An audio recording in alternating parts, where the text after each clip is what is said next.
歡迎嚟到黃先生戲院，各位觀眾坐好啦，開場。大家好，今日要同大家講嘅就係我啲觀眾留言入邊成日有人問嘅問題。有位朋友咁樣講，亦都希望你可以教我哋中老年人點樣保護現有資產。如果唔打算移民或者 IB 等虛擬銀行，聽落去呢好似一句普通留言，但其實呢句係好多中產45歲以上嘅朋友心入邊最大嘅憂慮。講真，如果你冇資產，你唔會問點樣保護，因為根本冇嘢俾你保護。如果你係超級富豪，你亦都唔會問，你一早就有大把律師、會計師、家族辦公室幫你做晒架構，幫你報稅，幫你避稅，幫你買保險。所以會問呢條問題嘅觀眾就係最典型嘅香港中產，有錢但唔係好有錢，至少有層自住樓。有啲可能係三宅一生嘅信徒，一生要有3層樓，一層自住，2層收租，打算靠租金養老。佢哋唔係想一夜發達，只係想穩陣過日子，唔會日日對住熒幕追 Tesla 幾時升 ，Crypto 幾時爆。佢哋要嘅唔係心跳加速，而係夜晚瞓得着覺。佢哋要嘅係退休嘅時候唔使擔心自己辛苦一世儲落嚟嘅錢會唔會一夜蒸發。唔使擔心65歲之後每個月交水電費都要愁，仲有錢帶老婆去日本行下，食翻碗日本正宗拉麵，買張 JR Pass 坐新幹線。呢條片就係專登為呢班人而拍。今日我哋唔講發達，淨係講守財，因為中產最驚嘅唔係冇錢，而係辛苦一世，最後發現錢唔夠命長。中產係點嘅？我畫幅圖俾你睇。首先，佢哋大部分都有一層自住樓，通常已經供完或者供得七七八八。呢層樓無論價值幾多都唔會賣，因為呢個唔單止係資產，仲係安全感，係安樂窩。好多人心入邊明白，租樓永遠都冇安全感。你俾幾萬蚊租金出去，心入邊會覺得唔屬於自己嘅。所以第一層樓無論樓市升到天價定係跌到谷底，都唔會賣。咁第二、第三層呢，就唔同講法啦。過去10幾年樓價日日升，好多人靠買第2、第3間，覺得自己好叻，好似揾到發達秘笈咁。但係今日呢啲人開始擔心，點解？因為樓市開始跌，租金回報又唔高，手頭上有幾層樓，以前係成就感，而家反而變成負擔感。再睇金融資產，銀行定期有。但係大家心裏邊都知啦，利息追唔上通脹。你擺100萬喺銀行，收翻嘅利息可能夠你買幾餐飯，但係物價上升得更快。結果係乜？你啲錢越擺越縮水。MPF 就更加係一個被逼儲錢計劃。大家年年望住報表，唔係蝕就係零增長，心入邊諗呢筆錢到我退休嗰日仲值幾多呢？至於股票，中產最愛嘅一定係匯豐同恒生。點解？因為呢2隻股會派息，而且係季度派息。每次收息好似收人工咁，有種實在嘅安全感。你問佢哋會唔會炒 Tesla、炒比特幣，佢哋會望一望你，笑一笑，話唔好啦，唔識。所以中產守財族嘅寫照呢，就係有樓、有定存、有 MPF、有銀行股收息，睇落去條數唔錯。但心裏邊仍然日日擔心，因為中產最怕嘅唔係冇錢，而係辛苦一世，最後錢唔夠命長。好啦，講到守財一族，最大問題就係日日提心吊膽，因為4大痛點好似4把刀掛喺頭頂。第一刀，港元風險，成日聽人講港元同美元掛鈎已經30幾年，咁仲穩唔穩？表面上金管局日日話冇問題，唔使驚，但係心入邊大家都知啊，美國自己都赤字爆棚，印錢印到癲，中國經濟又風高浪急，萬一有一日美元唔再係美元，或者掛鈎制度出現裂縫，港元會點？所以守財一族最驚就係自己一世嘅積蓄全都係港元，到時貶值，想走都走唔切。第二刀，通脹蠶食，銀行定存係有利息，但係講真，你擺100萬落去，一年收翻幾千蚊利息，仲未夠食幾餐日本菜。而同一時間，超市嘅菜價、街市嘅豬肉價、茶餐廳嘅零茶價一直升，即係話你啲錢擺喺銀行，表面上安全，但係實際上日日縮水，冇輸錢，只係假象，因為你每日都輸俾通脹。第三刀，物業貶值，呢個就最痛。以前啲人話買多幾層樓，放住收租，退休就唔憂。但係而家樓價跌，租金跌，仲有租客搬走。第二、第三層樓，以前係身份象徵，而家變成心理負擔。賣唔賣？賣咗蝕，唔賣，價值日日縮。結果就係有資產，但係冇安全感。最後一刀，長命問題。香港人平均壽命世界第一，男士82，女士87。即係話，如果你65歲退休，唔係玩10年8年，而係仲要過20年甚至25年。你計下條數，20年240個月，水費、電費、管理費，再加醫療開支，仲要留錢旅行，錢夠唔夠命長？中產守財一族，日日就係驚呢樣嘢。四把刀加埋一齊，就係香港中產嘅最大噩夢。有錢唔等於安心，點樣保護資產先至係真理財。講到守財，第一步一定要睇返本地啲最穩陣嘅工具。呢啲工具唔會幫你發達，但係會幫你頂住通脹。第一樣 ，iBond 同銀色債券，呢啲係咩？即係政府發嘅債券掛鈎通脹，你收嘅利息唔會少過某個水平。iBond 係開放俾所有香港市民，銀色債券就係長者專屬。老老實實，呢啲工具你唔會賺大錢，但係勝在穩定，唔會蝕。長者最需要嘅就係穩定現金流，唔使每日睇住股市大上大落，心跳加速。所以我成日講 iBond 銀債係香港退休人士嘅必備裝備。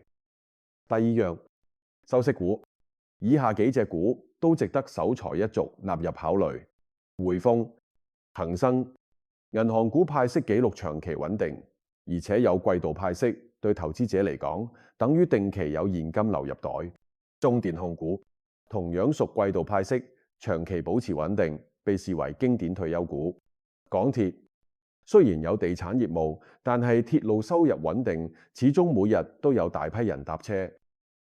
呢幾隻股派息都有一定吸引力，好多人當係守財組合嘅基石。但要記住，派息穩定唔等於冇風險。例如恒生近年壞消息多，商業地產壞賬風險急升，外電甚至傳出可能有大額商業貸款面臨違約，隨時收唔返。銀行一旦爆壞賬，派息能力就會受壓，最怕就係息未收齊，股價先跌穿。所以守財一族最重要嘅唔係揾一隻神股，而係分散組合。銀行、公用、鐵路各有角色，互相補位，先至做到真正嘅平衡。現金流先長久，記得要留返啲錢落唔同資產，唔好將成副身家都壓喺一處，咁先至真係穩陣。咁所以呢，總結就係本地工具穩陣可取，收息可以，但要記得分散。方法二，美股加日股。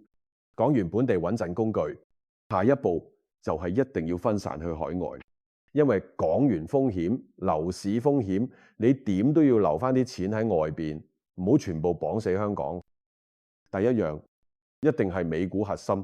講到美股，唔需要太複雜，亦唔使日日炒。守財一族要嘅係穩陣、長遠增值。最簡單就係揀 Apple 同埋 Microsoft。Apple 全球最多人用 iPhone、iPad、Mac， 仲有 App Store 生態，現金流勁到嚇親。Microsoft 除咗 Windows， 仲有雲端業務 Azure， 仲有派息。呢兩隻股唔會一夜翻10倍，但你會見到佢哋10年咁升，邊收息邊升值。呢兩間公司現金流穩，業務闊，仲有分紅。10年計通常係邊收息邊升值。如果你覺得仲想分散多啲，美股仲有兩隻穩陣之選啦。可口可樂，全球最出名嘅飲品品牌。業務遍佈200幾個國家，連續超過60年派息，息率大約2%到3%，係典型嘅收息長跑股。寶潔，全球日用品龍頭，旗下友邦保適、泰積、吉列、潘婷等品牌，屬於生活必需品，經濟差都有人買。寶潔已經連續幾十年加息，係股息貴族之一。點做？慢慢分段吸納，見到股價回落咧就加少少，唔好一次過 all in。同時記住唔好借孖展，唔好日日炒。順帶一提咧，美股同港股有分別，美股最細可以買一股，所以投資人可以細注慢慢累積。